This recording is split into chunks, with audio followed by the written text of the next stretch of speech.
PKL 12 లో జరిగిన 3 అతిపెద్ద మిస్టేక్స్ ఏంటో ఈ వీడియోలో తెలుసుకుందాం. మూడవదైతే పీకేఎల్ హిస్టరీలో మొదటిసారి జరిగింది. మొదటి mistake, Puneri Paltan versus Dabang Delhi match లో Pankaj Mohite mid line full గా క్రాస్ చేయలేదు, కానీ raiders safe 2 points Puneri Paltan కి ఇచ్చేశారు. చివరికి మ్యాచ్ టై అయింది. రెండవ mistake, Puneri Paltan versus Telugu titans match లో Telugu titans all out stage లో ఉన్నప్పుడు భరత్ హుడా రైడింగ్ వెళ్ళాడు. అదే సమయంలో అభినేష్ నటరాజన్ పూర్తిగా ఎండ్ లైన్ క్రాస్ చేశాడు. దాన్ని ఏ రెఫరీ చూడలేదు. తర్వాత తెలుగు టైటన్స్ ఆల్ అవుట్ అయింది. చివరికి తెలుగు టైటన్స్ మ్యాచ్ ఓడిపోయింది.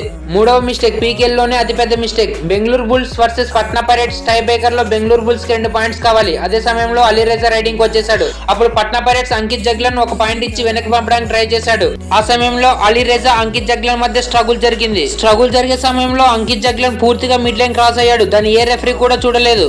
రెఫరీ చూసి ఉంటే బహుశా అలీ రేజా మరో పాయింట్ తీసుకెళ్లి మ్యాచ్ ని గోల్డెన్ రైడ్ వరకు తీసుకువెళ్లేవాడేమో. ఇందులో నీకు ముందే ఏ మిస్టేక్ తెలుసు? నిన్ను బాగా డిసప్పాయింట్ చేసిన మిస్టేక్ ఏంటి? కామెంట్ చేయి, ఇప్పుడే తెలుసుకుంటా.